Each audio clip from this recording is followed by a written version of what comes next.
presentes. Encuentros con el futuro es este ciclo, es un ciclo que organizó la especialización en prospectiva estratégica de la UCES.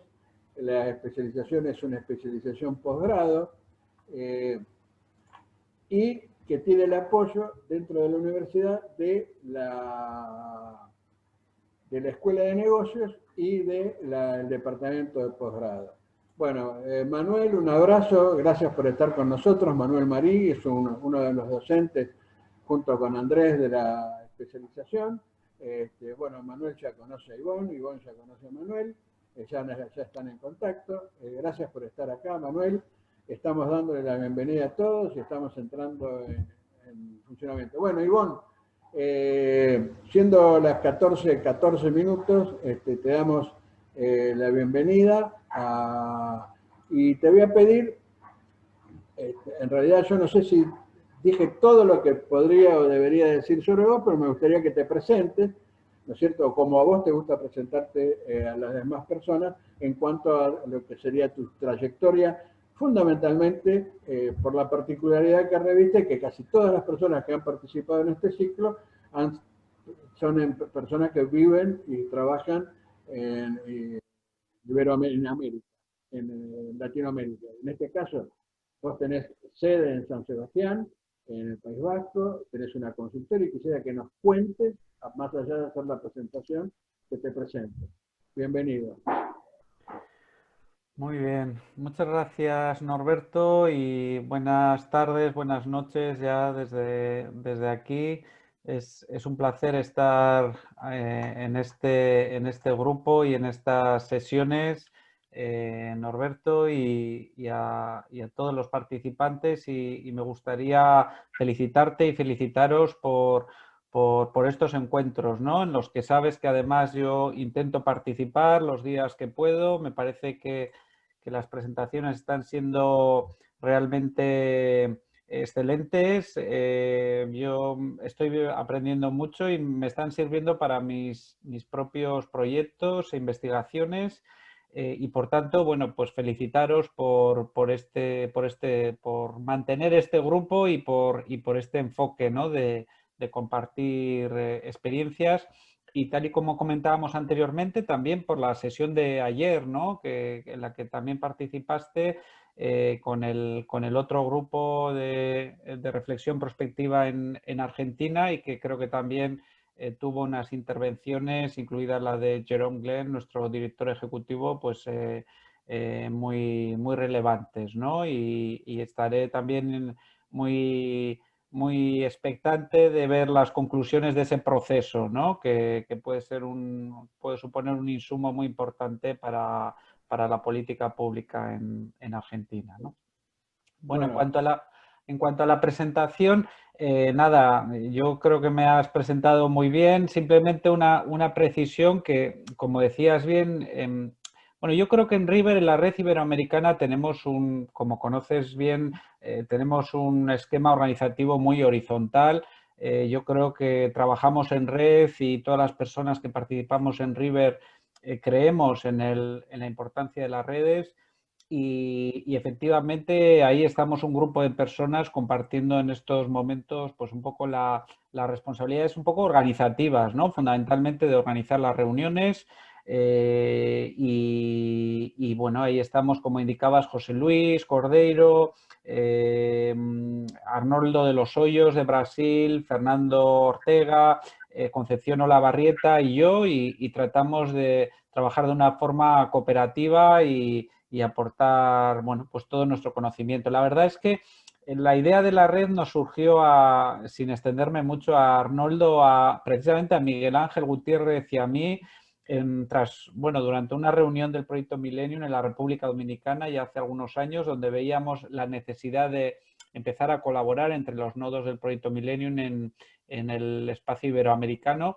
Y de ahí, bueno, pues fuimos abriendo la red no solo a los nodos del Proyecto Millennium, sino yo diría que a toda la comunidad de prospectiva iberoamericana, ¿no? Y lo mismo, River trataba un poco de seguir la idea que teníamos también en Europa con la red Foresight Europe Network, que trata un poco también de compartir experiencias en el ámbito de la prospectiva en Europa, ¿no?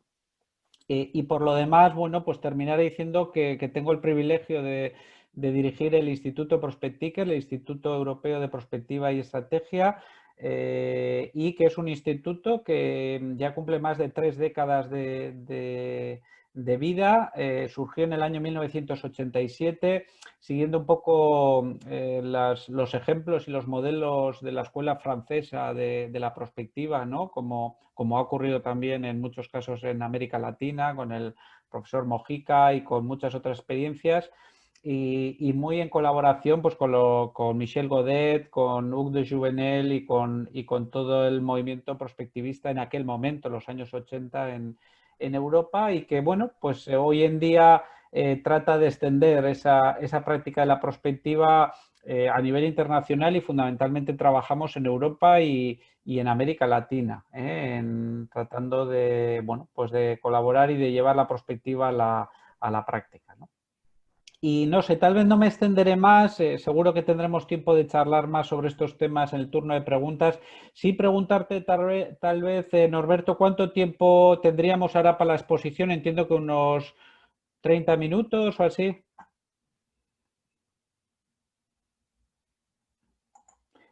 No te escucho, Norberto, sí. Me silencié para que no haya eco. Sí, No, en realidad la idea siempre es hacer una exposición de 30 minutos para llegar a las perfecto. 45 y después dejar abierta más a la participación y a las consultas de las personas, pero se dan casos, como el caso de Fernando Ortega, que se extienden, ¿no? Sí, Pero igual, nosotros no tenemos limitación, perfecto. tampoco queremos robarle el tiempo a la gente. Sé que si lo hacemos muy largo, la gente Sí, se cansa, es mejor me hacer limitaré a 30 minutos. Muy bien, 30 sí. minutos, perfecto, Vale. 30 minutos y después abrir el juego. Ahí está Miguel Garrido, que ya dijo que estaba muy ansioso de hacerte preguntas, y Sí, supongo que Alain, Vanessa, todos van a querer aprovechar tu presencia, así que excelente. gracias por todo, y yo sigo silenciado. Muy bien. Lo único, Norberto, creo que no me deja compartir pantalla. Creo que me tienes que habilitar esta opción.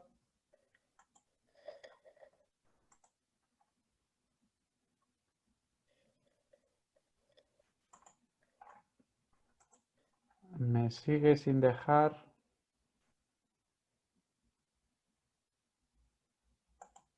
Ahora está.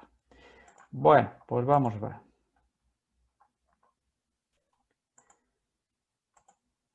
Bueno, supongo que pueden ver las diapositivas, ¿eh? Entonces, si les parece, voy a empezar con la exposición que, bueno, pues teníamos hablada y acordada hoy con Norberto sobre uno de los proyectos que tenemos entre manos en estos momentos en el proyecto Millennium en torno al futuro del trabajo y la tecnología al año 2050.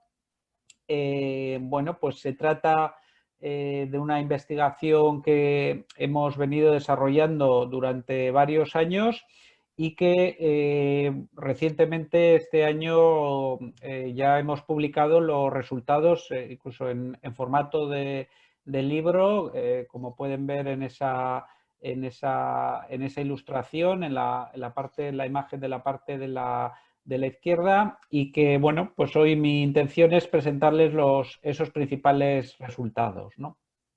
Bueno, antes de empezar a hablar de esta investigación, contarles brevemente qué es el proyecto Millennium, que supongo que muchos de ustedes conocerán, pero que, bueno, pues en caso de que alguien no lo conozca, resumiré brevemente. El proyecto Millennium es hoy en día una de las mayores redes mundiales de estudios e investigaciones de prospectiva, junto con la World Future Studies Federation. Es un y además con la que colabora habitualmente. Es una red mundial bueno, pues de nodos de estudios y de investigación prospectiva que trata de aglutinar a diferentes agentes relevantes, por supuesto las organizaciones de las Naciones Unidas, porque el propio proyecto Millennium fue en sus orígenes a mediados de los años 90 un spin-off de la Universidad de las Naciones Unidas, una un think tank que se hizo independiente de la Universidad de las Naciones Unidas y, por tanto, tiene en cuenta, por supuesto, a las agencias y a las entidades de la ONU, a los gobiernos en sus diferentes niveles, a las organizaciones no gubernamentales y a las fundaciones, a las corporaciones y el sector empresarial y, por supuesto, al sector académico y las universidades, ¿no? Porque, en última instancia, el Proyecto Millennium lo que trata es de actuar como una transinstitución. Digamos, hasta hace poco entendíamos que existían instituciones en el mundo, públicas, privadas, de orden global, de orden regional, de orden local, pero desde el Proyecto Millennium abogamos por la existencia de este tipo de transinstituciones que intenten generar redes que trabajen juntas para abordar lo que nosotros llamamos los grandes desafíos globales, ¿no? Bueno, como decía anteriormente, se trata de una red que tiene más de 60 nodos hoy en día y 2 redes regionales en Europa y en América Latina. En estos momentos se está hablando para la constitución de una tercera red en Asia, poniendo en común el trabajo de los nodos que existen en el espacio de Asia y, fundamentalmente, lo que hacen los nodos es conectar las visiones locales con las visiones globales, como veremos además en este ejemplo del estudio Trabajo Tecnología 2050, ¿no? Desde labores de traducir los informes, los documentos, realizar entrevistas, cuestionarios, conectar a los interlocutores locales siempre con lo que son las visiones globales, ¿no? Que como veremos en el día de hoy es tan relevante para entender también esas diferencias, ¿no? Entre lo local y lo global, ¿no? Bueno, además el proyecto Millennium ha desarrollado, digamos, como le llama el profesor Godet, ¿no? Una caja de herramientas, una batería de métodos de prospectiva que es, entendemos, la más extensa batería de métodos y herramientas de prospectiva estratégica que existe, y además con la diferenciación de que en la gran mayoría de estos métodos y en el manual donde se describen estos métodos son los propios creadores de esos métodos quienes describen cuáles son las utilidades y los límites de esos métodos, ¿no? Y cito el caso concreto, por ejemplo, de Ted Gordon, que fue uno de los inventores, digamos, del método Delphi y que es el que desarrolla pues una de esas herramientas, por ejemplo, el Real Time Delphi, que es una herramienta que utilizamos habitualmente en el proyecto Millennium, ¿no? Bueno, también hemos desarrollado un sistema de inteligencia prospectiva global. A lo largo de los años el proyecto Millennium ha ido generando mucha documentación, informes, contenidos, digamos, conocimiento, ¿no? Que se ha ido trasladando fundamentalmente a informes y a libros, y en un punto concreto hace algunos años llegamos a la conclusión que era el momento de digitalizarnos, ¿no? De llevar todo ese conocimiento a una plataforma que no solo la recogiera como un repositorio, sino que además sirviera un poco para mejorar, digamos, esa inteligencia colectiva, poniendo en común la información y el conocimiento de los distintos participantes y tratando de generar esa inteligencia que, como sabemos, es el siguiente espacio donde utilizamos la información y el conocimiento para la toma de decisiones, ¿no? Bueno, pues también les invito a acceder, como ven ahí, a través de esa URL, de ese enlace que tienen arriba, a esta plataforma que es abierta y que recoge, como decía, todo el conocimiento generado por el proyecto Millennium, ¿no?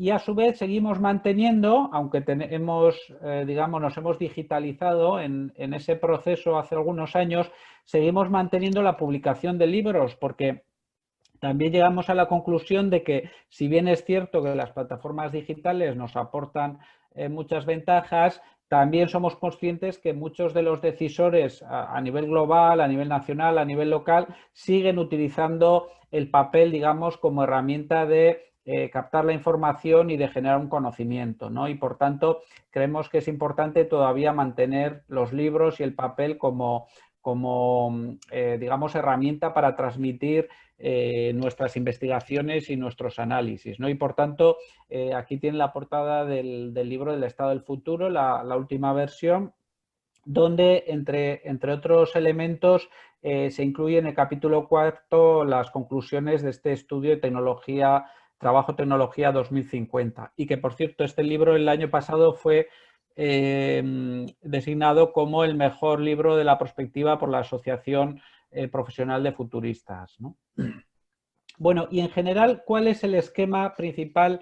Que algunas personas ya lo sabrán, pero para las que no lo sepan, que utiliza el proyecto Millennium, digamos, para realizar su prospectiva sobre la humanidad, ¿no? Que es, en última instancia, su misión, ¿no? Como think tank.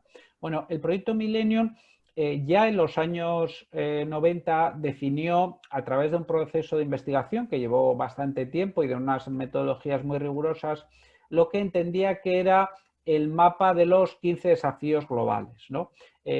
Los 15 desafíos globales que afronta, digamos, la humanidad, ¿no? Y que vamos a mencionar ahora brevemente. Como ven en este mapa, uno de los temas relevantes es la conexión que existen entre el conjunto de esos desafíos, ¿no? Porque, como sabemos todos los prospectivistas, en esa idea de la prospectiva, ¿no? De tener una visión sistémica, no podemos limitarnos a analizar y investigar sobre los desafíos de forma individual, sino que tenemos que hacerlo con una perspectiva global, ¿no? Y entendiendo cuáles son las interrelaciones que existen, pues por ejemplo en este caso entre el acceso a los recursos, la situación de la población o la evolución de la ciencia y la tecnología. No tenemos que mantener esa visión sistémica que siempre nos requiere la prospectiva, ¿no?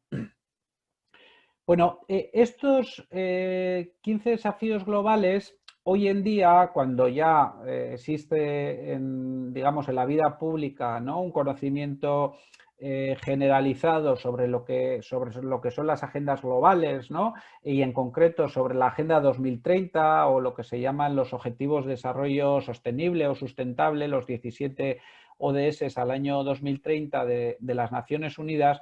Digo, estos 15 desafíos globales parece como que son algo que ya se conoce, ¿no? Pero me gustaría recordar que en el caso del proyecto Millennium, estos 15 desafíos globales se definieron a mediados de los años 90, cuando la agenda global no era la que tenemos en la actualidad, sino que era la anterior, que muchos recordarán que no era la de los ODS, sino que era la de los Objetivos de Desarrollo del Milenio. Esos 8 objetivos que teníamos marcados para el año 2015 o que tenía establecidos las Naciones Unidas para el año 2015 y que ahora se han convertido en los 17 Objetivos de Desarrollo Sustentable. Y por eso aquí nos gusta también establecer un poco esta vinculación entre esos 15 desafíos y los 17 Objetivos de Desarrollo Sustentable, pero haciendo una gran matización que es importante, que nosotros en prospectiva siempre hablamos de desafíos, de retos, de visiones a largo, no solo de marcarnos objetivos. Marcarse objetivos está mucho más vinculado, como bien saben, a la estrategia y es importante marcar objetivos, pero la prospectiva es previa. La prospectiva tiene que plantear grandes desafíos globales con carácter sistémico, ¿no? Entonces, bueno, efectivamente creemos que tiene que haber una vinculación, pero también separando claramente lo que son desafíos de lo que son el mero establecimiento de objetivos, ¿no? Aunque sea a largo plazo, ¿no? Bueno, estos 15 desafíos globales, como algunas personas sabrán, se refieren a elementos y sobre todo los formulamos como preguntas, ¿no? Por ejemplo, en el primer caso, ¿cómo puede alcanzarse el desarrollo sostenible o sustentable para todos y todas? Bueno, pues esto hoy en día parece una obviedad y parece un desafío asumido por todas las partes, pero realmente nosotros venimos repitiendo esto desde mediados de los 90, y esto creemos y seguimos insistiendo que tiene que estar en las agendas globales, pero además con un enfoque absolutamente sistémico, ¿no? O cómo puede tener todo el mundo suficiente agua limpia sin conflictos, o cómo pueden equilibrarse el crecimiento de la población y el de los recursos, cómo pueden emerger la democracia genuina de los regímenes autoritarios, cómo se puede hacer a la política más sensible a la perspectiva global a largo plazo. Otro elemento que, como ya nos decía Norberto, ¿no? Es un gran desafío que tenemos en muchos países, sobre todo y también en Europa y en América Latina. En estos momentos, nosotros desde Prospecticker estamos liderando un proyecto de consultoría para el Gobierno de Colombia, para el Departamento Nacional de Planeación, con el objetivo de definir una metodología prospectiva para las políticas públicas. El Gobierno de Colombia ha tomado esa decisión siguiendo una recomendación que ha recibido de la OCDE. Ya saben que Colombia está en proceso de incorporarse a la OCDE en estos momentos, y una de las recomendaciones de la OCDE era, de cara digamos, a acelerar esa transformación productiva que necesita Colombia, es conveniente que el gobierno se dote de una unidad prospectiva en el digamos, máximo nivel de las políticas públicas, y que en el caso de Colombia es fundamentalmente la Planeación Nacional, el Departamento Nacional de Planeación, ¿no? Bueno, ahí estamos realizando un benchmarking a nivel mundial de los mejores ejercicios de prospectiva, incluyendo los casos habituales, Finlandia, Singapur, Francia, Alemania, y también incluyendo muy buenas experiencias de América Latina, que hay varias, como conocen, incluso en Argentina, en Perú, en muchos países, pero fundamentalmente tomando la referencia de los países o los casos que tienen las experiencias más recientes, y en este caso estamos hablando del caso de Uruguay y de Costa Rica, que además se han dotado de órganos de prospectiva en sus niveles de presidencia de gobierno, y que son experiencias muy interesantes también, ¿no? Pero bueno, como decía, este es un gran desafío que sigue manteniendo la humanidad y los gobiernos. También cómo puede ser útil para todos la convergencia global de las tecnologías de la información y la comunicación. ¿Cómo pueden promoverse economías de mercado éticas para contribuir a reducir la distancia entre ricos y pobres? Hablaré de esto también en la investigación. Y un tema, bueno, que creo que no necesita mayor insistencia, ¿no? En la actualidad que vivimos hoy en día, que es cómo puede reducirse la amenaza de enfermedades nuevas y reemergentes y microorganismos inmunes. Fíjense que el proyecto Millennium lleva desde el año 96, que publicó el primer informe El Estado del Futuro, alertando sobre los riesgos sistémicos de unas pandemias globales o de enfermedades infecciosas del tipo de la pandemia que estamos viviendo en estos momentos. No porque el proyecto Millennium sea una entidad especializada, ¿no?, en la investigación sobre pandemias o sobre enfermedades infecciosas, sino haciéndose eco de otros informes de entidades como la Organización Mundial de Salud, que lleva años alertando sobre estos riesgos, ¿no? Y por tanto, bueno, pues vemos que este es un tema clave y que tiene que seguir estando en las agendas globales, también desde una perspectiva de la prospectiva, ¿no? ¿Cómo puede hacer la educación a la humanidad tan inteligente, conocedora y sabia como para afrontar sus desafíos globales? ¿Cómo pueden los valores comunes y las nuevas estrategias de seguridad reducir conflictos étnicos, el terrorismo, el uso de armas de destrucción masiva? ¿Cómo puede mejorar la condición humana el cambiante estatus de la mujer? ¿Cómo puede tenerse las redes transnacionales del crimen organizado? Por ejemplo, otro tema, como saben, absolutamente relevante para América Latina. ¿Cómo pueden satisfacerse las crecientes demandas energéticas de manera segura y eficiente? ¿Cómo pueden acelerarse los avances científicos y tecnológicos para mejorar la condición humana? ¿Y cómo pueden incorporarse con más frecuencia las consideraciones éticas en las decisiones globales? Bueno, con este mapa de desafíos globales, el proyecto Millennium además realiza anualmente, a través de un sistema de 30 indicadores, una investigación cuantitativa, además de la cualitativa que hacemos en el informe de Estado del Futuro, sobre cómo está avanzando la humanidad. ¿Estamos mejorando? ¿Estamos empeorando? Bueno, en general, como ven, la curva es a mejor. Es decir, que aunque en estos momentos estamos en una pandemia o hace 10 años vivimos una lo que se llamó la Gran Depresión, y como ven ahí hay también saltos en esta evolución, pero en general podemos decir que la humanidad en las últimas décadas está experimentando una evolución positiva sin ninguna duda, ¿no? Los niveles de pobreza todavía son muy altos, efectivamente estamos hablando en torno a 800 o 900 millones de personas viviendo por debajo de los umbrales de pobreza, pero lo cierto es que estos datos han mejorado muchísimo en las últimas décadas. A veces olvidamos que hace 2 o 3 décadas estábamos hablando de en torno a 1.300 millones de personas viviendo en esos umbrales. Entonces, bueno, la situación en general va mejorando. También decimos claramente dónde estamos ganando y dónde estamos perdiendo, es otra de las responsabilidades que tenemos. Es decir, por ejemplo, ¿en qué estamos ganando? Pues viviendo más tiempo, viviendo de forma más saludable, con mejor salud, reduciendo la pobreza, teniendo más bienestar, educación, recursos de agua, eficiencia energética, la mortalidad infantil va reduciéndose, los usuarios de Internet van aumentando en todo el mundo. ¿Y dónde estamos perdiendo? Fundamentalmente en el ámbito ambiental, somos más personas, consumimos más, utilizamos más recursos y no lo hacemos de forma equilibrada. También en un rechazo social, es decir, vemos que en los últimos años se está produciendo ese proceso que incluso en las sociedades donde parece que las cosas van bien hay cada vez más movimientos de rechazo social. Hay movimientos emergentes de terrorismo. Curiosamente, los conflictos bélicos reducen su impacto negativo, pero a su vez surgen movimientos de terrorismo que también van teniendo un impacto negativo. La corrupción sigue tan mal como estaba en el pasado y el crimen organizado pues sigue teniendo un impacto negativo como lo tenía en el pasado, ¿no?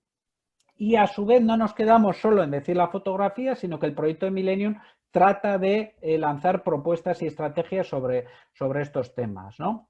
A través de lo que nosotros llamamos las estrategias globales integradas. Y también planteamos áreas de inversión con esa mirada a largo plazo, ¿no? ¿Dónde tenemos que actuar? Bueno, pues aquí tienen una serie de ejemplos, por ejemplo, en el ámbito del cambio climático. Hablamos de energía, hablamos de alimentación, hablamos de consumo de agua, ¿no? En el famoso nexo agua-energía, seguridad alimentaria, pero claro, cuando hablamos de una forma sistémica sabemos que eso tiene un impacto y que en estos momentos, por citar un ejemplo, toda la dieta, digamos, alimentaria que tenemos sobre todo en Europa y en América, ¿no? Muy basada en productos cárnicos, tiene un impacto ambiental pues muy negativo, ¿no? Entonces, como por ejemplo las soluciones de lo que se suele llamar la carne sin animales, ¿no? o los alimentos sin animales podrían contribuir a reducir esos impactos negativos, pensando sobre todo en revertir el proceso de cambio climático, ¿no? Estos son el tipo de soluciones que estamos planteando en nuestros análisis, ¿no? Y a partir de ahora, bueno, entro ya de lleno, digamos, en esta temática del futuro del trabajo y la tecnología, que también responde perfectamente a ese esquema sistémico que tratamos de tener en el proyecto Millennium y de visión a medio y largo plazo. El punto de partida de esta investigación es, uno, la concentración de la riqueza está creciendo. Es decir, vemos que a la vez que la pobreza se reduce en el mundo, la economía crece, pero todo esto se produce con la paradoja de que la riqueza está cada vez más concentrada. Es decir, que a la vez que la pobreza disminuye, la brecha de ingresos aumenta. Segundo, las diferencias de ingresos son cada vez mayores, como estaba comentando. Tercero, un crecimiento económico sin generación de empleo puede ser la norma y está siendo la norma. Es decir, que esa relación entre generación de empleo en el ámbito industrial, servicios y crecimiento económico en términos de Producto Nacional Bruto está cambiando, digamos, está evolucionando y ya no es o ya no sigue los paradigmas que tenía en el pasado, ¿no? La rentabilidad de la inversión en capital y en tecnología es generalmente mejor que la realizada en las personas y eso es así. Es decir, los fondos de inversión, los grandes instrumentos de inversión ven que las inversiones que realizan en ámbitos tecnológicos tienen un retorno mucho mejor que el que realizan en actividades intensivas en mano de obra. y las tecnologías futuras pueden reemplazar gran parte del trabajo humano, ¿eh? Que esto es un poco la principal, digamos, o el punto de partida principal del que surge esta investigación y la mayoría de las investigaciones que se están realizando en este ámbito, ¿no? El desempleo estructural a largo plazo es un escenario tendencial posible por el impacto de esa aceleración tecnológica que estamos experimentando. Bueno, cuando hablamos de aceleración tecnológica, ¿a qué nos referimos en el proyecto Millennium? Bueno, fundamentalmente y cómo no a la inteligencia artificial. La inteligencia artificial en sus diferentes estadios, que voy a mencionar posteriormente también para aclarar conceptos. Por supuesto, la robótica, la biología sintética, la ciencia computacional, la analítica cloud, realidad artificial, nanotecnología, Internet de las cosas, la computación cuántica, la telepresencia, el aumento de la inteligencia colectiva, el blockchain, la impresión 3D, los drones, los autos sin conductor, la tecnología consciente y, muy importante, esa sinergia entre todas estas nuevas tecnologías que es la que genera, digamos, ese efecto que probablemente nos lleve de la evolución lineal a la evolución exponencial, ¿no? en estos cambios tecnológicos. Cuando hablamos de inteligencia artificial, me gustaría aclarar, y este era otro de los puntos de partida que tenemos en el proyecto Millennium, es importante separar entre inteligencia artificial estrecha, que es la que conocemos en la actualidad. La inteligencia artificial estrecha fundamentalmente se refiere a que las tareas que diseña la inteligencia artificial son tareas estrechas. El ejemplo de esto suele ser, muchas veces se cita el caso de Siri, ese asistente de Apple, que lo que hace es, digamos, proponer soluciones, pero la programación que tiene Siri es una programación de inteligencia artificial estrecha. Hay una serie de algoritmos, digamos, que establecen una serie de tareas, pero es necesario que un humano, digamos, programe esos algoritmos, ¿no? La inteligencia artificial general sería el siguiente estadio donde, por decirlo de una forma reducida y sintética, la inteligencia artificial llegaría al nivel de la inteligencia humana. Ahí es donde estamos hablando que se produciría lo que, bueno, desde la Universidad de la Singularidad y otros expertos llaman la singularidad, ¿no? Donde la singularidad tecnológica, donde la tecnología, la inteligencia artificial llegaría al nivel de la inteligencia humana. Es decir, que sería capaz de aprender por sí misma. Y por último, la superinteligencia artificial se suele referir a aquella inteligencia artificial que incluso puede llegar a superar a la inteligencia humana, donde exista ya, digamos, una inteligencia no humana que sea capaz de sentir y que sea capaz de actuar como una inteligencia humana, ¿no?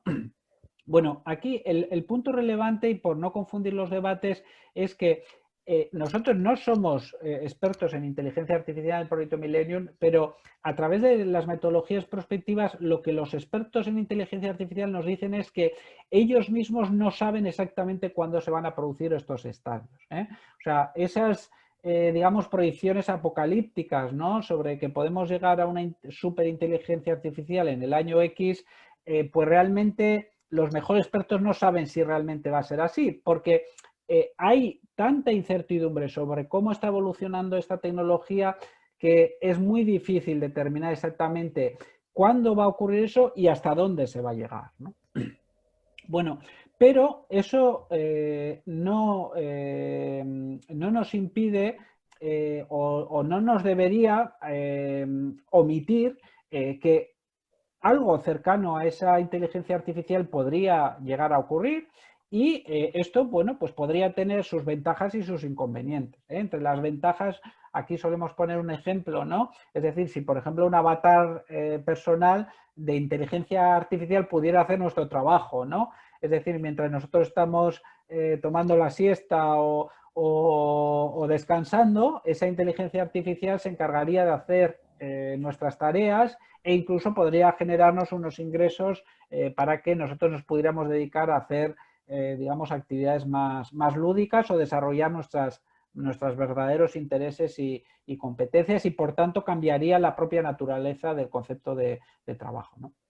Bueno, la aproximación metodológica de la investigación ha sido, en primer lugar, se ha realizado una revisión de la literatura y de la investigación relacionada. Hemos desarrollado una Delphi en tiempo real, muy extensa, con varias rondas. Hemos tenido un primer borrador de 3 escenarios globales a 2050. Luego lanzamos una nueva Delphi para el feedback separado de cada uno de los escenarios. Se han lanzado posteriormente escenarios finales, políticas y consideraciones para los talleres nacionales, y posteriormente se han puesto en marcha los talleres nacionales para explorar las estrategias a largo plazo en cada uno de los países, en cada una de las regiones. Finalmente se recogen los resultados de esos talleres de planificación y se sintetizan los resultados y bueno, pues surge el informe final para el debate público, que es el que estamos compartiendo ahora a nivel global, ¿no? Bueno, cada escenario, según lo definimos, no es una redacción muy extensa, es decir, hemos intentado que sea lo más ilustrativa y sencilla de entender posible. Tiene en torno a unas 10 páginas, uniendo lo que entendemos siempre que es relevante en los escenarios, que es no solo marcar visiones utópicas de futuro, sino unir qué está ocurriendo hoy con lo que podría ocurrir en el futuro, ¿no? Y plantear esas relaciones de causa-efecto en cada una de esas, bueno, en cada uno de esos escenarios alternativos, ¿no? Bueno, tenemos 3 escenarios. Uno primero, como explicaré ahora, ¿no?, que hemos denominado Es complicado, una mezcla de todo, donde fundamentalmente este es un escenario tendencial, pero tirando a negativo, es decir, la humanidad, bueno, pues no reacciona a tiempo, se deja llevar, digamos, por esta aceleración tecnológica y vemos que algunos países consiguen sobrellevarla de una forma más positiva, sobre todo aquellos países que de alguna manera sí se habían anticipado en algunos ámbitos, digamos que habían hecho los deberes, y en cambio la gran mayoría de la humanidad pues sufre más los efectos negativos que las bonanzas de esta aceleración tecnológica. Tendríamos un segundo escenario que es incluso peor, que llamamos de desorden político-económico, desesperación futura. En este segundo escenario realmente son muy pocos los casos de los países que reaccionan a tiempo. La humanidad en su conjunto, bueno, pues no anticipa esta aceleración tecnológica, y los efectos son esa combinación entre una aceleración incluso más rápida de lo que se preveía y esa falta de preparación genera unos efectos muy negativos. Incluso esta segunda fotografía trata de ilustrarlos, ¿no? Es decir, existe una desesperación y esa aceleración tecnológica genera impactos migratorios, por ejemplo, muy importantes, que obligan a buena parte de las poblaciones, ¿no?, a trasladarse de unos países a otros por razón del trabajo, por necesidad de buscar trabajos, por las consecuencias negativas de la aceleración tecnológica. Y tendríamos un tercer escenario que hemos denominado, si los humanos fueran libres, la economía de la autorrealización, donde fundamentalmente el conjunto de la humanidad reacciona a tiempo y consigue poner en marcha las grandes transformaciones que permiten convertir esta aceleración tecnológica más en una oportunidad que en una amenaza, ¿no? Bueno, antes de describir los escenarios, me gustaría presentarles de forma más cuantitativa un poco cuál es la proyección cuantitativa que tenemos para estos 3 escenarios, y esa proyección cuantitativa se refiere sobre todo a la distribución de la fuerza de trabajo a nivel global, ¿no? Bueno, como verán, en cada uno de esos 3 escenarios repartimos, digamos, esa fuerza laboral en 4 grandes grupos, ¿no? Los empleados, es decir, las personas que trabajan además por cuenta ajena para una empresa, para un empresario, para una empresaria. Las personas autoempleadas, las personas que trabajan por cuenta propia, que son, bueno, pues que pueden ser empresarios o que son freelance o que trabajan por su cuenta. Un tercer grupo que sería el de los desempleados o las personas que están en transición buscando empleo o que por alguna razón no están trabajando. Y por último tendríamos el grupo de la economía informal, que como saben en algunos países además tiene un peso muy importante. Bueno, en cada uno de esos 3 escenarios, como ven, hacemos una distribución muy diferente de lo que son cada uno de estos grupos, ¿no? En el primero, en el tendencial, hay una distribución más equilibrada de esos grupos. En el segundo crece mucho el peso de digamos, el grupo de la economía informal y de los desempleados, y el peso, en cambio, de los empleados y los autoempleados baja sustancialmente. Y, en cambio, en el tercer escenario, que es ese escenario más positivo, lo que planteamos es que crece mucho, no tanto el grupo de los empleados, pero más el grupo de los autoempleados, porque vemos una economía donde en el año 2050 las personas van a poder desarrollar sus propias capacidades y van a contar, digamos, con un escenario de oportunidades donde van a poder vivir digamos, de desarrollar esas capacidades individuales y propias, y desarrollar lo mejor de sí mismos, de sus propias competencias, ¿no? Bueno, poniéndonos un poco a la descripción, en este primer escenario es complicado, una mezcla de todo. Como decía, se trata del escenario tendencial, del escenario que llamamos business as usual. Se produce una aceleración creciente del cambio con inteligencia y estupidez, es decir, hay países que reaccionan a tiempo, que se anticipan, y otros que creen que se trata un poco de oponerse al cambio tecnológico, y eso lógicamente no se consigue. Existe una adopción irregular de la tecnología avanzada, países y entornos que la aprovechan más y países que se quedan rezagados. El principal crecimiento del empleo se produce en industrias biotecnológicas, aunque la fotografía global es más negativa que positiva, pero existen sectores de crecimiento. Existe un alto desempleo donde los gobiernos no crearon estrategias de alto alcance, de alto horizonte, digamos, de horizonte a largo plazo. Y se produce un éxito parcial de la aplicación de la renta básica universal. Y por último, las corporaciones gigantes crecen más allá del control gubernamental en este mundo 2050 de gobierno, corporaciones, bueno, con esquemas virtuales de impresión 3D y multipolar en todo caso, ¿no? Bueno, en el segundo escenario, en el de desesperación futura, desorden político-económico, vemos que se produce un bloqueo político, ¿no?, que incrementa la polarización social e impide la toma de decisiones. Se producen, como decía anteriormente, también migraciones políticas, económicas, medioambientales, que aumentan los conflictos étnicos. Los gobiernos no anticipan los impactos de la inteligencia artificial general, es decir, además en este escenario se produce una aceleración de ese cambio tecnológico. Y bueno, pues no se adoptan las estrategias para afrontar el creciente desempleo masivo. La explosión del desempleo en los años 2030 lleva a un desorden político en el año 2050, es decir, que esto es un proceso gradual. Primero veríamos en este escenario los impactos de la tecnología en el desempleo y posteriormente vendrían, digamos, los efectos a nivel más político y social.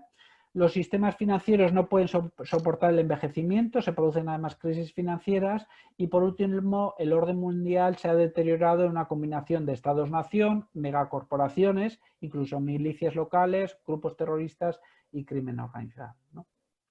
Y, por último, en el tercer escenario, si los humanos fueran libres, la economía de la autorrealización, los gobiernos anticipan los impactos de la inteligencia artificial general.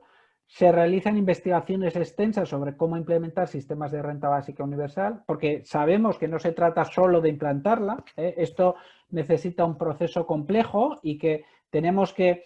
La renta básica universal no es más que un ejemplo, ¿no?, de la, digamos, de la transformación que necesitamos en los sistemas de bienestar que hoy en día tenemos y que surgen de hace más de un siglo, ¿no? Entonces, necesitamos crear nuevos sistemas de bienestar que respondan a la realidad económica actual y que incluyan además modelos de renta básica universal, ¿no?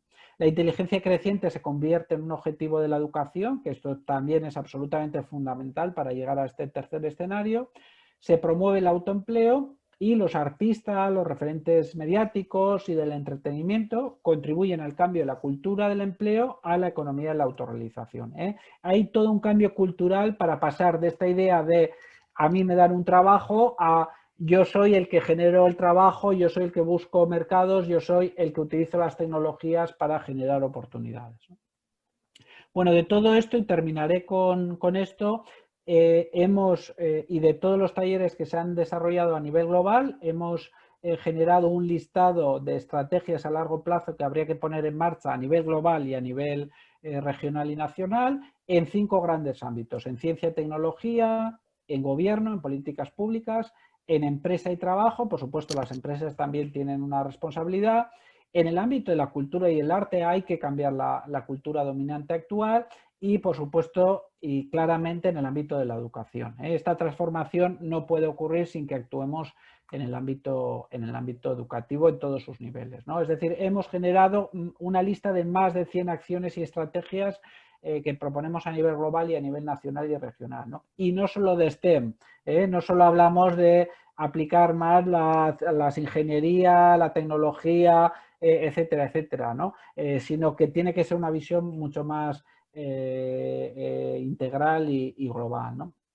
Bueno, tenemos lanzados, todas estas acciones responden a cada uno de esos 5 ámbitos, como decía, están evaluadas y retroalimentadas. Y bueno, ya igual tal vez, Norberto, lo que no voy a entrar es en la descripción de los ejemplos de estas acciones. Si quieren luego podemos entrar cuando entremos ya ahora en el turno de preguntas, pero simplemente les proyecto algunas de las estrategias que se han propuesto, que tratan de ser un poco disruptivas también, y bueno, pues que podemos comentar sobre todo en cada uno de estos 5 ámbitos, y que creo que pueden ser un insumo interesante para el debate, como digo, tanto a nivel nacional como a nivel global, ¿no? Bueno, gracias, Iván. El Muy tema bien. de las 100 acciones da para una reunión, digamos, da para Sí. un encuentro propiamente dicho. Me parece muy piola. Hay un par de preguntas, pero yo quiero respetar el sentido de este encuentro e invito a Manuel a que efectúe la pregunta, digamos. Y Martín tenía algún comentario para decir, ¿no? Así que yo los invito a... Hay 2 opciones, pueden levantar la mano y yo les doy... O si no, prendan el micrófono y hablen directamente. Yo tengo algo que comentar, pero prefiero primero responder. A ver, vamos a ir por orden. Manuel dijo. Lo que pasa es que tengo que buscarlo acá en el... A ver, Manuel Marín, ¿no? Manuel Marín. Manuel Marín preguntaba a Ivonne, se discute mucho sobre las medidas que toman para definir el umbral de la pobreza. Él establece, creo que era $1 diario en algún momento, y pregunta si eso es así, dada este crecimiento de la desigualdad y esta concentración de la riqueza, y esta brecha que se va creciendo entre los que más tienen y los que menos tienen, ¿de qué manera se establece el límite o el umbral de pobreza? Si vos lo podés responder. Sí. O Manuel, te invito a que hagas la pregunta de la forma que la quieras hacer. Sí, yo creo que le he entendido a Manuel, pero si no, por supuesto que encantado de que intervenga Manuel directamente. Y vamos a ver, yo creo que por un lado está, como he comentado, ¿no?, lo que ha sido, digamos, la evolución de la pobreza a nivel global, y eso es entendido sobre un mismo indicador. Es decir, que ese mismo indicador en las últimas décadas claramente ha evolucionado a mejor.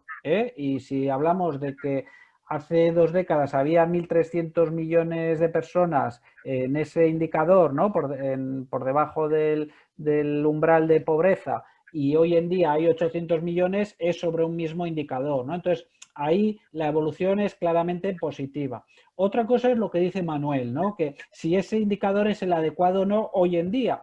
Y ahí estoy totalmente de acuerdo en el sentido de decir, claro, surgen nuevas realidades y esta misma investigación las pone sobre la mesa, que son, por ejemplo, los fenómenos de lo que se llama los working poor, ¿no? Personas que tienen un empleo pero que son pobres porque no les alcanza para cubrir sus necesidades, ¿no? ¿Cuál es el nivel en el que eso es realmente lo que deberían de reflejar esos indicadores, ¿no? ¿Cuál es el nivel en cada caso que tiene que alcanzarse para cubrir las necesidades básicas de una persona o de un grupo familiar, ¿no? Que, como sabemos también, en cada sociedad, en cada país, son diferentes, ¿no? Y en esto, pues lógicamente, hay un debate importante, ¿no? Y este debate yo creo que tiene mucha importancia vinculado también a este otro tema que estábamos comentando de la renta básica universal, ¿no? ¿Cuál tiene que ser ese nivel de renta para, digamos, poder hacer que las personas salgan de ese indicador de umbral de pobreza, ¿no? Y que, bueno, pues como creo que Manuel sabrá también, en España se ha lanzado ahora una experiencia con el ingreso mínimo vital. Yo en concreto conozco la experiencia que tuvimos aquí en la comunidad autónoma del País Vasco, que tenemos un sistema que se llama de renta garantía de ingreso desde hace 25 años. Y esto ha sido uno de los factores clave para alcanzar unos niveles de pobreza que son incluso inferiores a la media de la Unión Europea, ¿no? Y que ha sido una experiencia muy exitosa, ¿no? Pero efectivamente estoy de acuerdo, creo que es un elemento fundamental que aclaremos cuál es el indicador más adecuado para eso. Bueno, ahí está, bueno, dos cosas. Está pidiendo la palabra Miguel Garrido, que se la vamos a dar, pero primero vamos a preguntar lo que preguntan. Bueno, algo sí, perdón. Andrés está preguntando por qué no se incluyó como uno de los objetivos del tema de la disminución de los niveles de corrupción. Pero primero le doy la palabra a Miguel, no le doy. O sea, invito a Miguel a que haga su intervención y después le pasamos a Andrés, ¿no? Gracias, Y después, Roberto. Primero, gracias, Ivonne. Realmente tu exposición generó una apertura de las miradas globales. Disfruté el hilo conductor de tu exposición, la disfruté muchísimo, pero te hago una pregunta que me da, es como una inquietud constante. Y te digo dónde me apoyo para efectivamente reflexionar juntos. Edgar Morin, cuando plantea el tema de la complejidad, indudablemente que es uno de los requisitos de la prospectiva, incluye en la transhumanidad que indudablemente puede darse a través de la inteligencia artificial, también la ética global. ¿Por qué? Porque yo lo observo, hay una agresión constante en que nosotros hay agresión en lo atinente a la corrupción, en lo atinente a la rendición de cuentas de los funcionarios. Y digo yo, indudablemente tenemos que poner el peso específico en la ética a futuro. Y no lo digo yo, sino me apoyo, por eso quiero ser honesto contigo, en Morin, observo que en las variables de análisis esto tendría que tener un peso específico concreto cuando hablamos de una ética comunitaria, una ética personal, una ética global.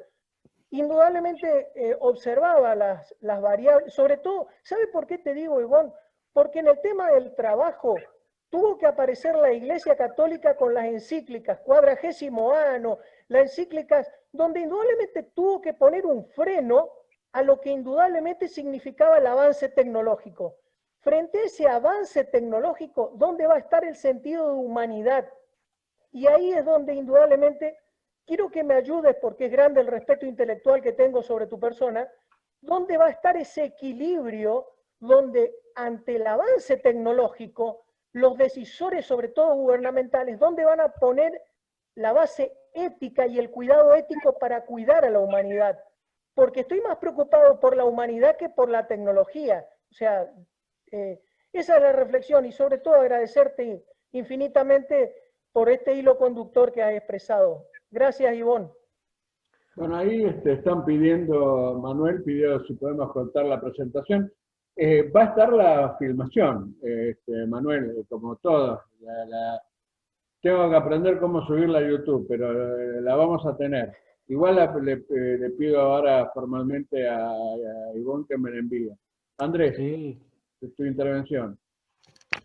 Sí, bueno, yo respondiendo a Miguel, bueno, en primer lugar, efectivamente te enviaré la presentación, Norberto, y la puedes compartir con todo el el grupo.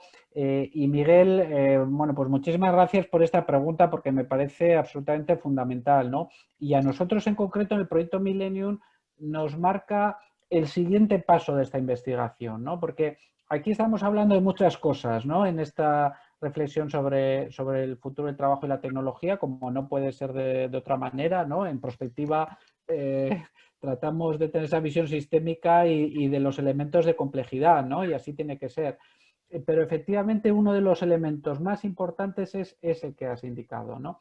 Cómo todas las tecnologías van a tener un impacto y la robótica, por ejemplo, ya lo tiene desde hace muchas décadas, ¿no? Pero la inteligencia artificial va a ser el verdadero cambio trascendental en las próximas décadas. Además hay una, digamos, una carrera mundial y el propio Vladimir Putin, el presidente de Rusia, dijo: quien gane esa carrera liderará el mundo, ¿no? Esa carrera fundamentalmente la están liderando en estos momentos Estados Unidos y China, como sabemos, ¿no? Y en esa carrera efectivamente surge la pregunta y la que nos hacemos en el proyecto Millennium es: ¿cómo va a ser la gobernanza de la transición desde la inteligencia artificial estrecha actual a la inteligencia artificial general del nivel equivalente a la inteligencia artificial humana? Entonces, nosotros ya estamos planteando una nueva investigación y que también abro aquí para quien quiera participar, que todavía tenemos en forma de borrador, sobre cómo la humanidad debería de plantear el diseño de gobernanza de esa transición. Y nos estamos refiriendo, y voy a poner un ejemplo, porque si no parece como que estamos hablando de conceptos digamos, muy complejos, ¿no? Pero realmente lo hemos visto en el pasado. La humanidad ha afrontado otros grandes desafíos que incluso ponían en peligro su existencia, como la proliferación de las armas de destrucción masiva, las armas atómicas en la Guerra Fría, por ejemplo, ¿no?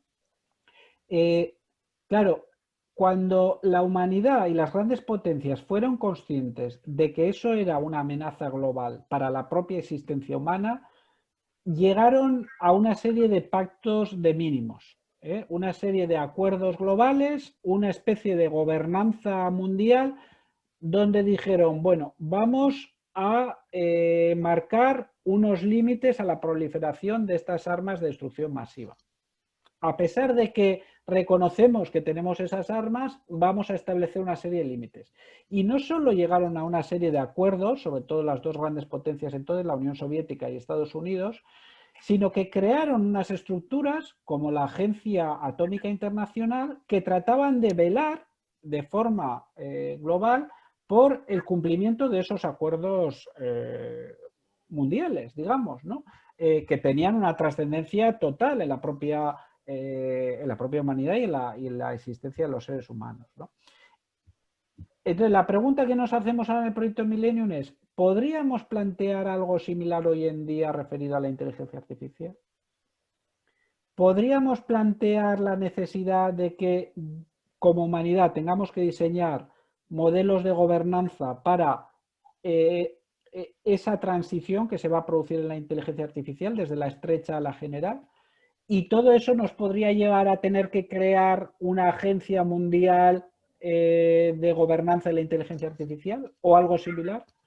Esto es lo que queremos lanzar en esta nueva investigación, que de hecho la íbamos a lanzar este año y que la hemos tenido que retrasar por el tema del COVID, que como saben, este año en el proyecto Millennium lo hemos dedicado, digamos, casi full time a lanzar esta investigación, que además les invito a que consulten, está pública y abierta en la página web del proyecto Millennium, los 3 escenarios de la pandemia del COVID que hemos realizado para la Cruz Roja de Estados Unidos, y que, bueno, pues todo esto es lo que nos ha retrasado, pero vamos a retomar, también lo adelanto, esa investigación sobre la gobernanza de la inteligencia artificial. Andrés.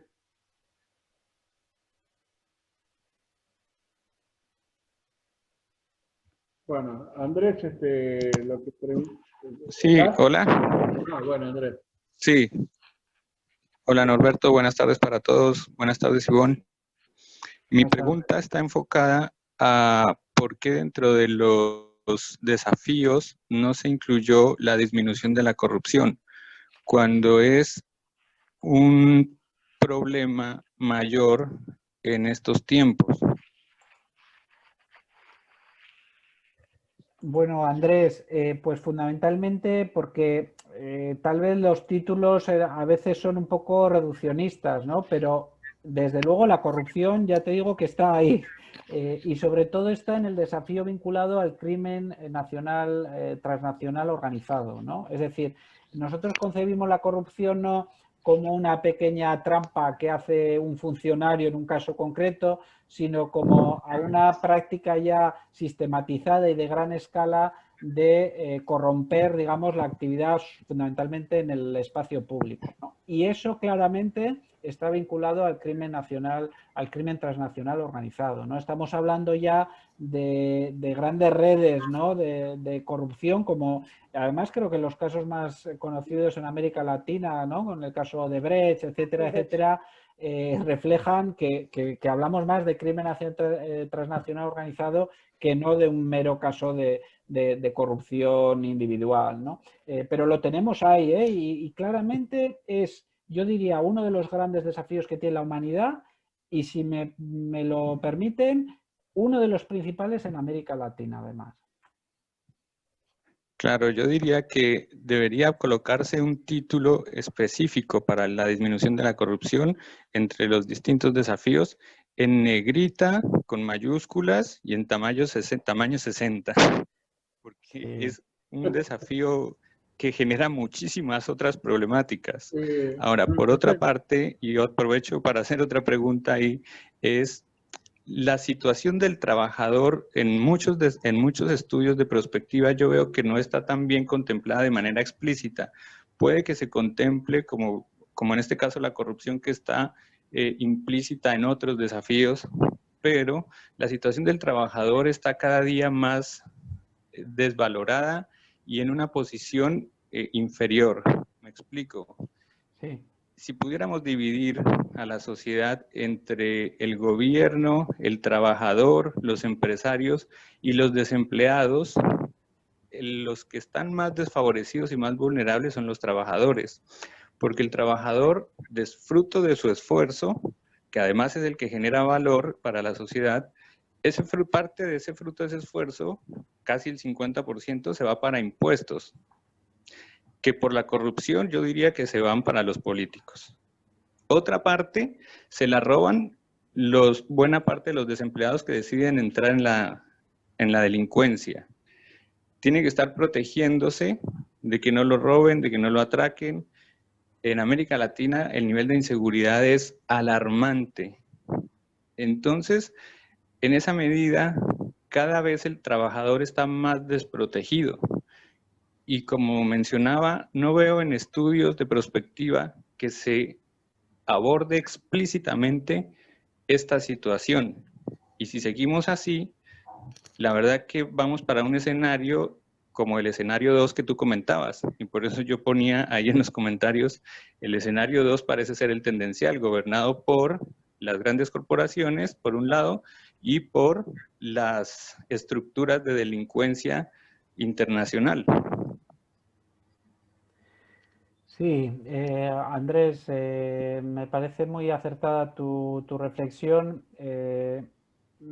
Mira, yo diría que en este tema, como comentábamos anteriormente también en el caso del estado del bienestar y los modelos de renta básica, uno de los grandes problemas es que seguimos manteniendo estructuras de relaciones laborales del siglo pasado, por no decir de hace 2 siglos, ¿no? Es decir, las estructuras de relaciones laborales, ¿no? que surgieron con la propia creación de la OIT, ¿no? Y que planteaban ese diálogo tripartito, ¿no? Entre empresas, trabajadores y gobierno, pues claro, surgen en la época de la revolución industrial anterior, donde había, bueno, pues fundamentalmente había un colectivo de trabajadores que no tenía una representación sindical en muchos casos, había por otro lado una realidad empresarial bueno, pues de grandes, muy grandes empresas, ¿no? Que son las que controlaban toda la actividad,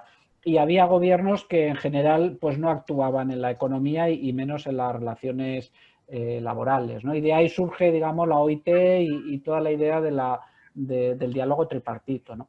Claro, esto hoy en día, viendo que la economía se ha hecho mucho más compleja, que sí que es verdad que existe una representación sindical, pero a su vez en el propio mercado de trabajo, y nosotros lo vemos por ejemplo en España, no hay una creciente dualidad, es decir, hay personas que están protegidas, digamos, en el ámbito sindical, que pueden están afiliados a un sindicato o pueden tener cobertura por unos convenios o por unos pactos, en el marco del diálogo tripartito, pero otras personas y cada vez más personas no están protegidas en ese sistema, ¿no? Pues porque son trabajadores autónomos o porque están en la economía informal o por muchas otras razones, ¿no? Y cada vez la economía está generando más empleos de esos, ¿no? Entonces, vemos que ese esquema de que funcionaba o que dio la justificación para ese esquema tripartito no funciona hoy en día, ¿no? Y que tenemos que repensarlo totalmente, ¿no? Porque, y también estoy contigo, la prueba es que la precariedad es cada vez mayor. Es decir, si estuviéramos equivocados, la precariedad no sería cada vez mayor, ¿no? E incluso en las personas que trabajan cada vez hay más precariedad, y eso significa que algo no está funcionando en esas relaciones laborales. ¿Cómo repensar esas relaciones? Pues yo creo que ahí hay mucho trabajo, ¿no? Fundamentalmente podríamos primero pensar en cómo va a evolucionar el sistema económico, y luego tendríamos que adaptar esas relaciones laborales o ese esquema tripartito a la nueva realidad, con el objetivo claro de que de la protección de las personas, de la protección de los derechos individuales y colectivos de las personas como personas trabajadoras, ¿no? Pero también con herramientas eficaces, con herramientas, por ejemplo, en Dinamarca tienen un modelo de relaciones laborales que a mí me parece muy interesante y que aquí se ha pilotado en algunos casos, que se llama el de la flexiseguridad, ¿no? Y que, bueno, pues que trata un poco de vincular la flexibilidad en el mercado de trabajo con una seguridad de mínimos que puedan tener todas las personas y que son un poco el referente en el estado de bienestar de los países escandinavos, ¿no? Entonces, yo creo que deberíamos ir hacia ese tipo de modelos que reflejen lo que es hoy en día la actividad económica, ¿no? Ahí Martín quería hacer una pregunta, o pidió la palabra. Martín. Hola, ¿cómo están? Bueno, antes que nada, muchas gracias por poder permitirme hacer la pregunta, y quería hacer un comentario breve y una pregunta. Presentate, Martín, presentate. Bueno, contanos. Mi nombre es Martín Glovier, soy, digamos, un ciudadano a pie. He participado de la diplomatura de UCES, de Prospectiva Estratégica. He trabajado en algunos gobiernos en la prevención y protección de los derechos del niño. Participo en el LAC-IGF, UDIGF, IGF, que son los foros de gobernanza de Internet de latinoamericano, internacional, que dependen de la ONU. También participo de la Red Latinoamericana de Educación, también del OpenCon y los que tienen que ver con datos abiertos. Y estoy relacionado con otros ambientes también que tienen que ver con el sector social y las estructuras de la sociedad civil.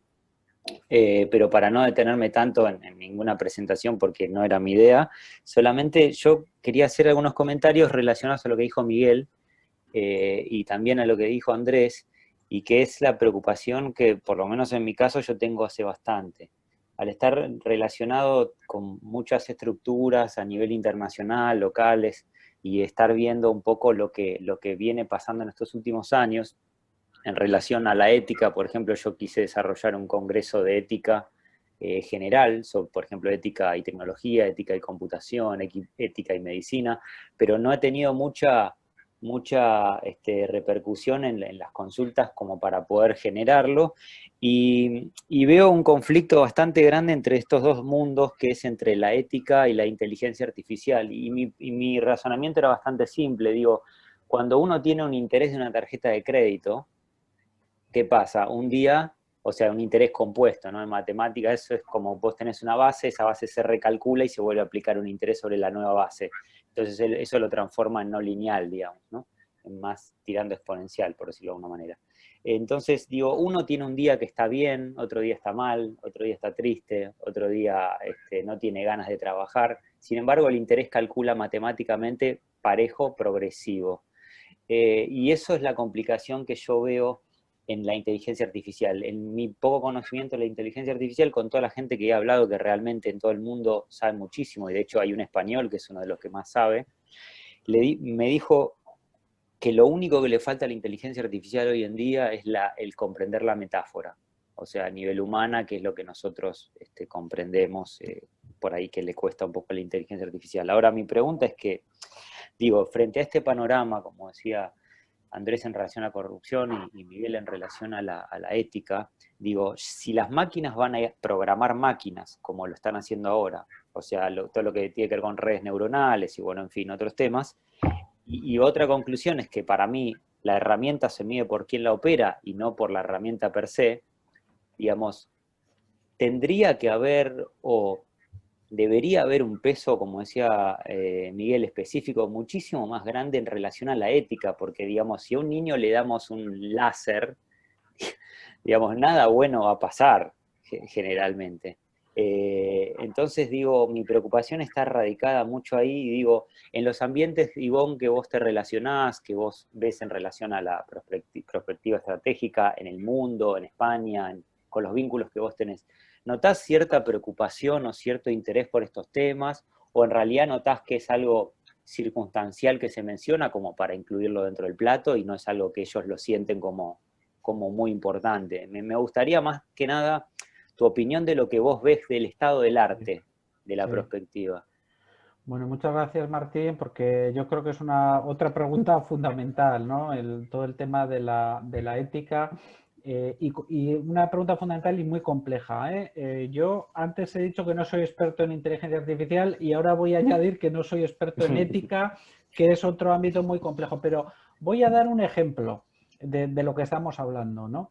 Es decir, no sé si lo escucharon, pero hace unos pocos años, ya saben que todas las grandes empresas tecnológicas, ¿no? Y sobre todo estadounidenses, bueno, también las chinas y de otros países, están ya avanzando muchísimo en todos los desarrollos de inteligencia artificial, ¿no? Y decía, hace unos pocos años surgió un pequeño escándalo, que no sé si lo escucharon, que una de estas empresas de Silicon Valley estaba probando un auto de conducción, un vehículo de conducción autónoma en una calle en Estados Unidos, y lo que ocurrió fue que ese vehículo tuvo un accidente y atropelló a una persona en la calle, ¿no?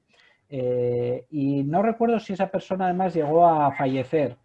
Entonces, el pequeño escándalo fue que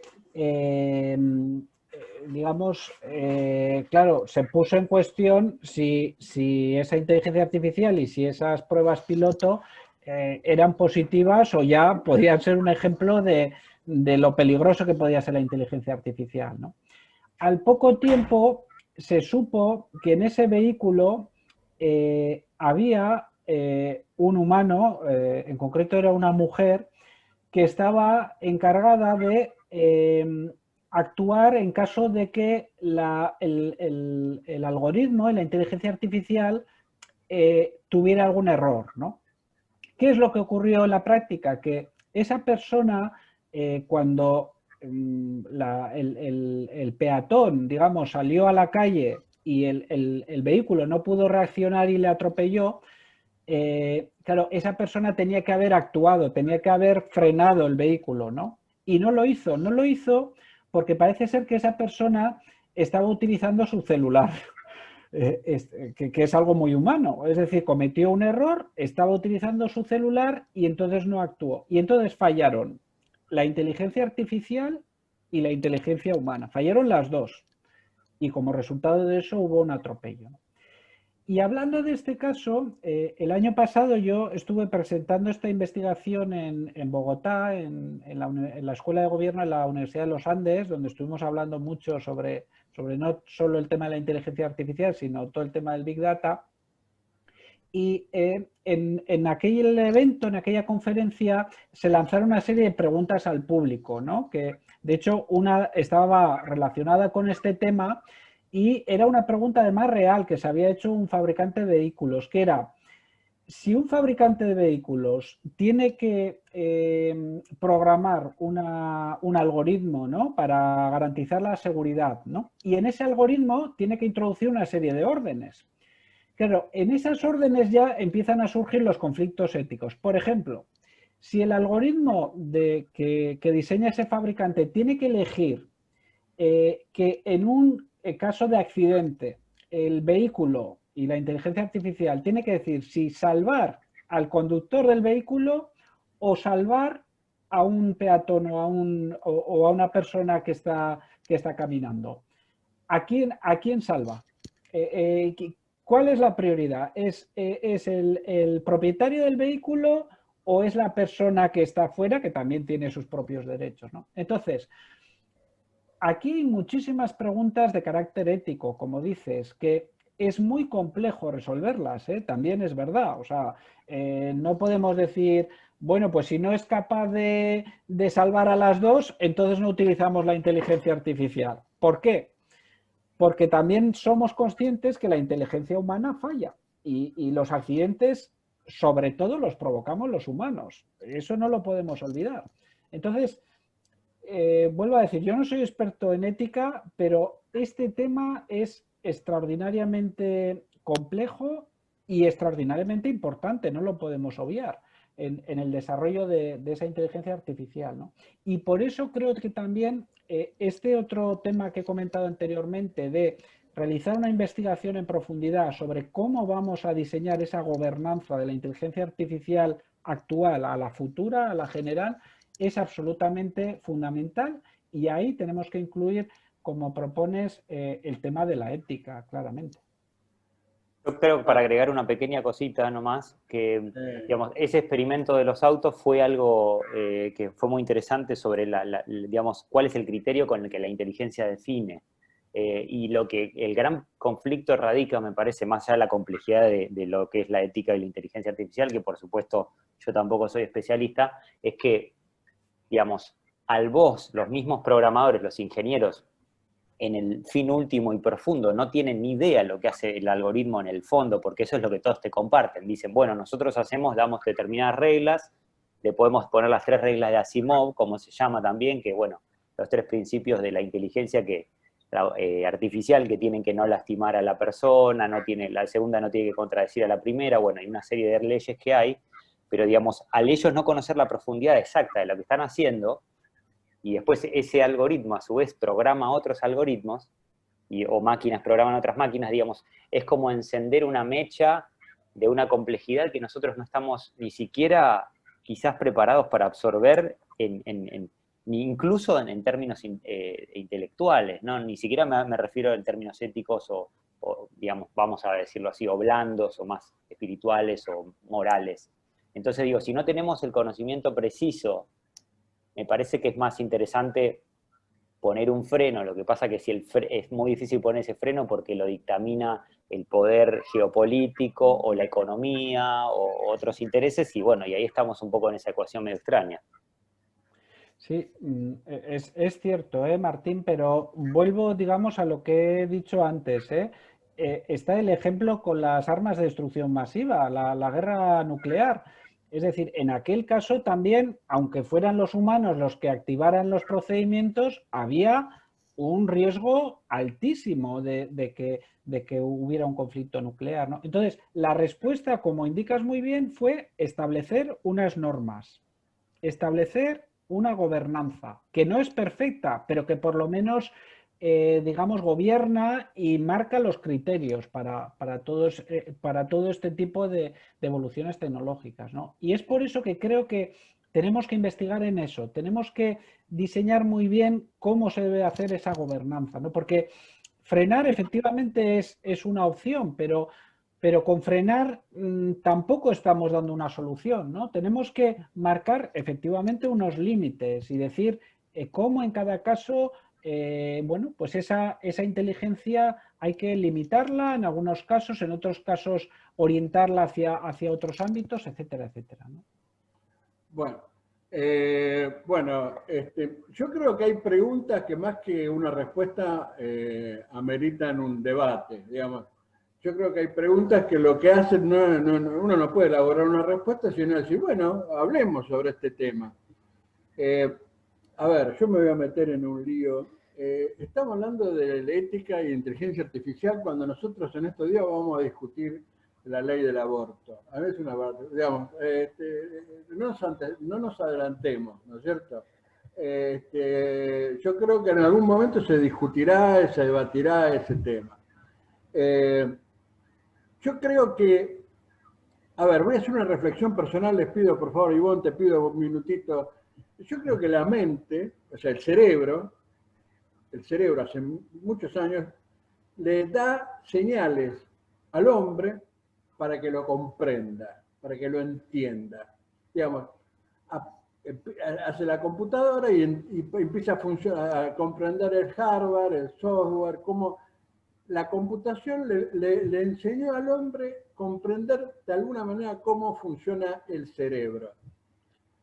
Como yo tengo ese principio de tanto arriba como abajo, tanto abajo como arriba, y que el cerebro no es otra cosa que el plano del universo, y el universo es infinito, el cerebro es infinito. O sea que el conocimiento del cerebro es infinito. A pesar de tener un espacio que está limitado, es infinito. ¿Por qué? ¿Qué es lo que lo hace infinito? El inconsciente colectivo. Pero no importa, no voy a entrar en ese terreno. Voy al otro tema. Ese cerebro, que es infinito conocerlo, yo creo que lo que va a producirse en el momento de llegar la inteligencia artificial, que crea nueva inteligencia artificial, que va a crear esa nueva humanidad, etcétera, etcétera, vamos a comprender más cosas del cerebro y va a haber otros interrogantes. Van a aparecer otras cosas, que hoy parecería ser que se nos presenta como el fin del mundo y en realidad es como el horizonte. Siempre digo lo mismo, está allá, como dice Galeano, a 4 pasos. Vamos a 4 pasos y se aleja a 4 pasos. Bueno, eso es la comprensión del cerebro. Y hablando del cerebro, el sábado estaba, me río porque la charla de Cordeiro sobre inmortalidad y contaban cómo le sacaron el cerebro a una mujer para congelarlo. A mí me da pavura eso, te juro por Dios. Pavura. Pero no importa, bueno. Daniel Roger es un amigo que me ha pedido tus datos para ponerse en contacto contigo, Ivonne. Así que gracias a todos. Ivonne, muchas gracias por participar. Te voy a invitar, bueno, el 16 ya estás invitado, el 16 vamos a hacer el cierre del año. Está Lucio ahí, a Lucio le voy a avisar que ya pregunté lo que él me pidió, cuál es el camino para llegar a la grabación de Adobe. Ayer mandé una consulta para que me dieran el mapa de cómo llegar a la grabación. Esto está grabado, se va a subir a la página al campus de la universidad y al que me lo piden se los doy, se los acerco. Gracias a todos ustedes por acompañarme. Gustavo, ahí está por ahí mi amigo Hugo Vilches. Gracias a todos. Bueno, buenas tardes, Ivonne. Muy bueno, muy claro, muy preciso. ¿Alguien quiere decir algo más? Bueno, buenas tardes. Gracias a todos. A ver, Lucio, gracias, un abrazo. Gracias, Ivonne, muy gentil. Y mandame la presentación, así la subo al campus y la distribuyo a todos los que participaron. Gracias a todos. Suerte. Muchas gracias a todos. Un placer.